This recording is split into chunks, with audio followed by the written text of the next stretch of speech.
Здравствуйте, мои дорогие! Я снова рада видеть вас на своем канале. Ну что, девчоночки, сегодня новый урок. Поехали! Итак, сегодня коррекция для моей любимой Анютки. У нее были верхние формы, у нее были мыши, у нее была пожеванная кутикула. И мы переходим непосредственно к коррекции. В данном случае, как обычно, снимаем материал, отодвигаем кутикулу. Кстати, мне довольно-таки понравилось работать вот этой вот конусообразной фрезой. Почему? Потому что она замечательнейшим образом за один прием отодвигает кутикулу и поднимает из нее юбочку. У меня более-менее приличный маникюр начал получаться. Я не говорю, что я его научилась делать, нет, делаю все так же плохо, но хоть как-нибудь прилично. Далее гелем средней вязкости быстренько выкладываем архитектуру ноготочка. Кстати, вы видите, по блику можно выложить без опила, но пилить мы будем в любом случае, поэтому пилим. Пилим основную массу материала, снимаем фрезой, потом уже допиливаемся пилочкой. Ноготочки у нас очень коротенькие, высота апекса у нас низкая, поэтому в принципе материала у нас на эти ногти пошло не так много, и опил занимает очень мало времени.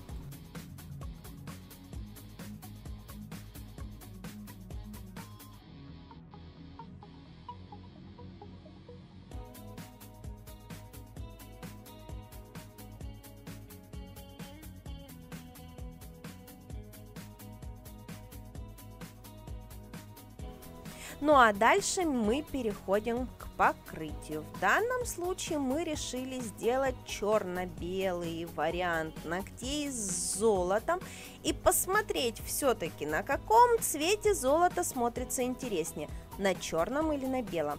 Вот мне кажется, что на белом цвете золото играет прям намного интереснее, чем на черном. Давайте мы потом в комментариях с вами отпишемся и проголосуем, кому какой вариант больше понравился. И да, на безымянном пальчике вот это вот розовое пятнышко, это не пропил ногтевой пластины, это остаток одного из аквариумов, которые мы когда-то закладывали. Это цвет блесток, который там остался. В общем, покрываем ноготочки черным цветом в один слой и белым цветом в тоненьких два слоя. Можно покрыть и в один, но в один слой, мне кажется, он может не просохнуть, поэтому я немножечко побаиваюсь. Поэтому перекрываю в два тонких. Как обычно, на втором слое подвожу материал под кутикулу и боковые валики.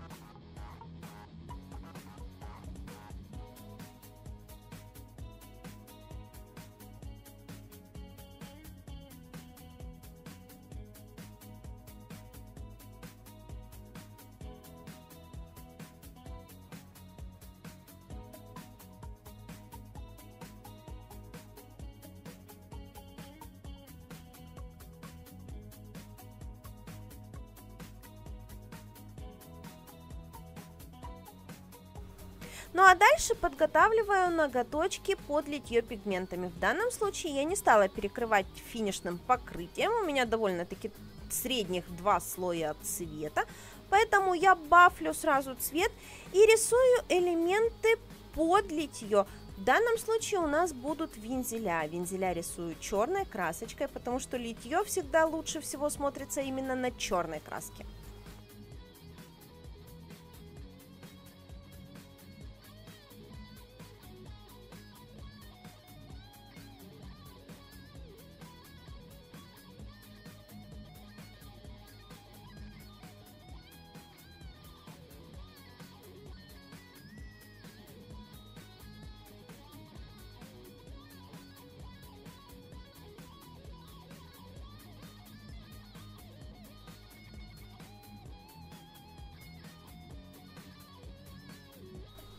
Вензеля вырисовываю под эгидой, как Бог на душу положит. Вот сегодня Бог положил именно вот такую вот композицию, она реально божественна, поэтому наслаждаемся процессом, следим за тем, чтобы просто каждый вензельный элемент был чистеньким, а в какую сторону вы их заплетете и как вы их между собой будете переженивать, это уже ваше личное дело.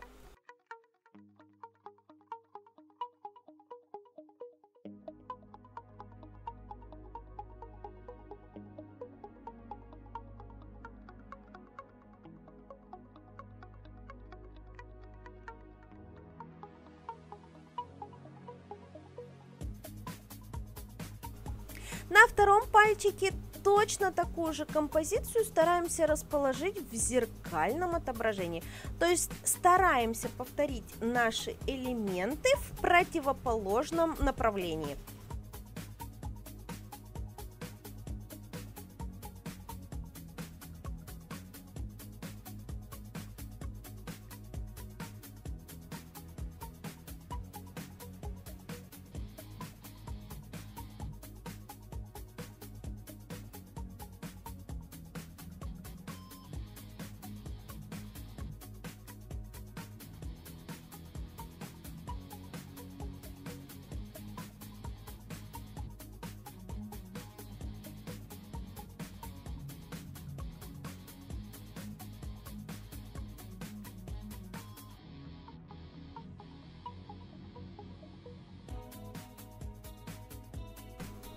После 10 секунд просушки набиваем пигмент. Хорошенечко наносим пигмент, затираем кисточкой и этой же мягенькой кисточкой убираем излишки пигмента.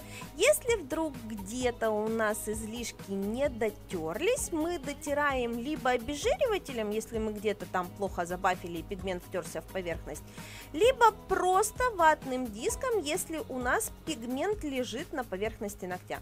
Ну а далее переходим к лепке. Вылепливаем цветочки и пока мы не подсушили пластилин, точно так же по-мокрому затираем его пигментом. У нас получается золотой пластилин.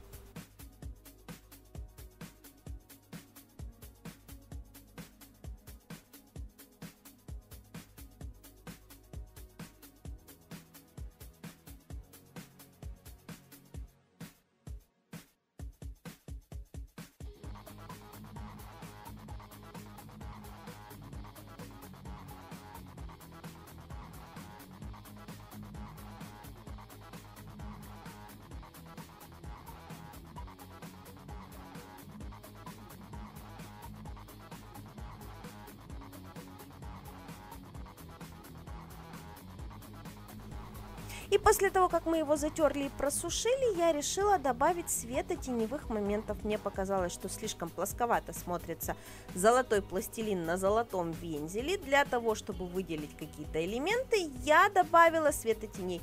Черным цветом набросала тени, белым цветом, соответственно, свет.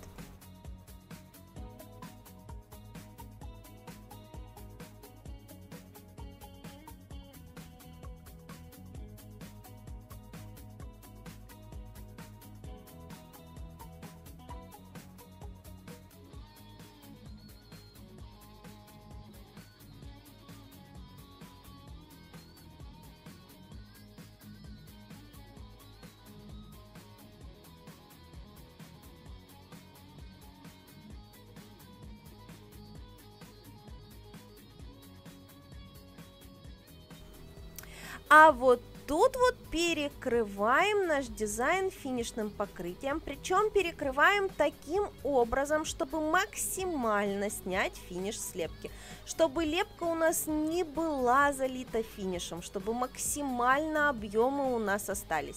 При этом я перекрыла топом, и пока раскладываю стразы, топ у меня еще успевает слепки немножечко стечь. Лепка остается максимально объемной. Ну и как вы понимаете, кашу маслом не испортишь, поэтому страз выкладываем ровно 2 килограмма.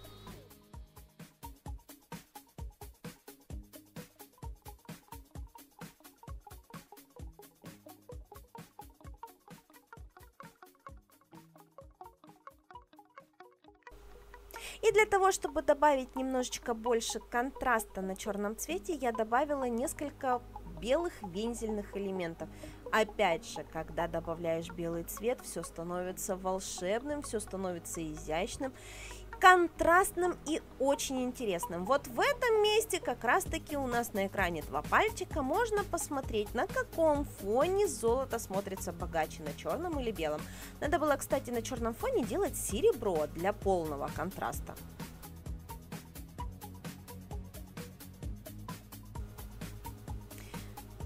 В общем, вот такие вот потрясающие ноготки у нас получились. Очень воздушные, очень праздничные, с золотом, с блестками, все как я люблю, как любит основная масса зрителей моего канала. На сегодня я с вами прощаюсь, всем до новых встреч, пока!